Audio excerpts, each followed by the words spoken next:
Exemplo 2. Calcule caso exista o limite de x² sobre x² mais y² quando xy tende a 0, 0. Tá? Bom, pessoal, aqui então eu posso observar o seguinte. Essa daqui poderia usar o mesmo raciocínio do anterior? Para usar o mesmo raciocínio do anterior, eu teria que escrever x vezes x sobre x² mais y². Será que essa função aqui ela é limitada? Vamos pensar um pouquinho. Bom, se ela fosse limitada, então ela seria limitada em todas as direções, correto? Então vejam só, se eu pego y igual a 0, ou seja, se eu estou sobre o eixo x, o que vai acontecer com essa função? Essa função vai ser x sobre x², que é 1 sobre x, né? Corta, corta. Essa função 1 sobre x, quando eu estou próximo de 0, ela não é limitada, ela vai para mais infinito. Quando o x vai para 0, ela vai para mais infinito.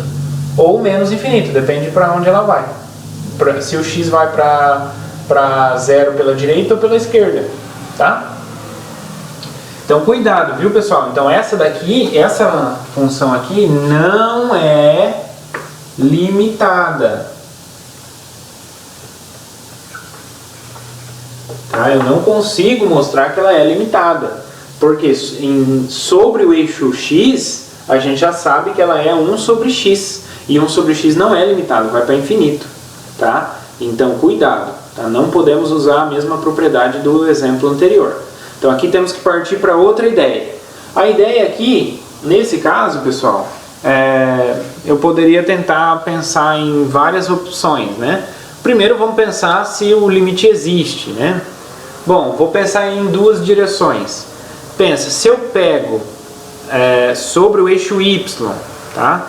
Sobre o eixo x, ó, sobre o eixo x, o que vai dar essa função sobre o eixo x? Eu vou zerar o y, então vai ficar x² sobre x², vai dar 1. Beleza, sobre o eixo x. E sobre o eixo y? Sobre o eixo y é quando zera o x.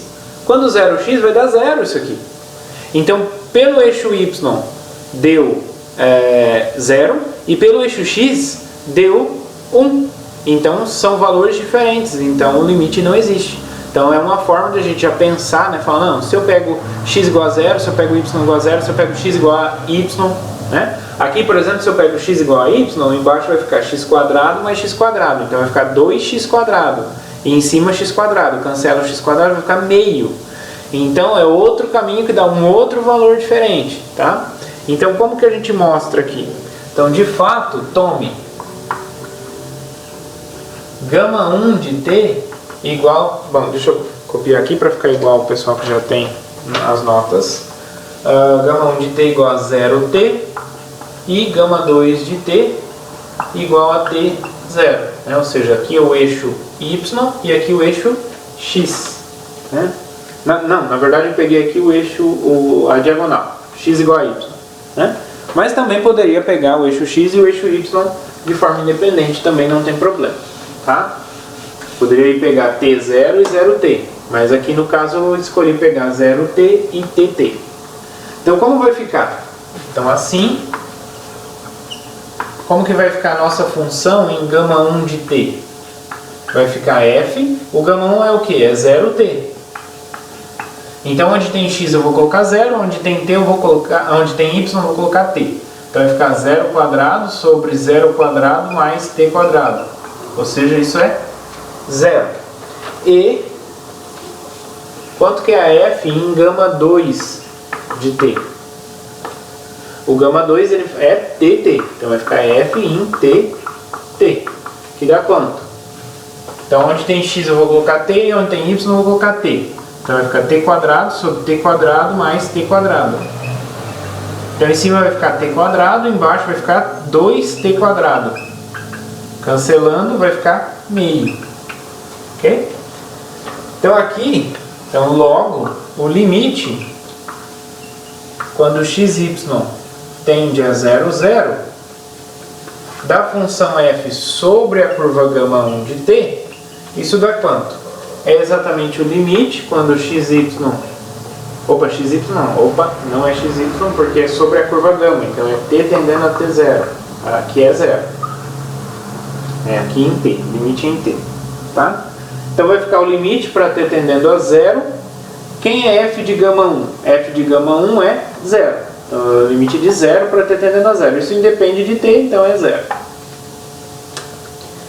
E o limite, quando t tende a 0, de f de gama 2 de t, isso dá quanto? Vai ser o limite, quando t tende a 0. Quem é f de gama 2? F de gama 2 a gente calculou aqui, dá meio. E o meio independe de t, então o limite é meio. Né? Como tais limites diferem,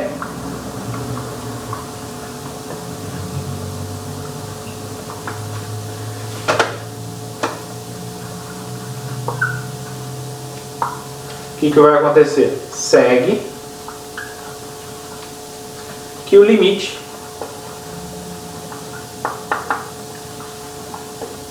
de f não existe.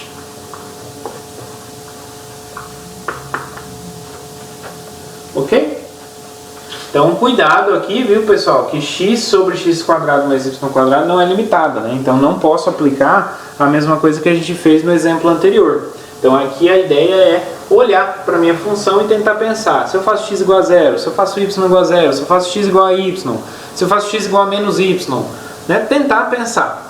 Né? Quando a gente faz isso aí, significa exatamente que eu estou tentando pegar curvas, né? Olhando para curvas em cima lá e tentando achar valores diferentes. Se eu encontro valores diferentes, então acabou, o limite não existe.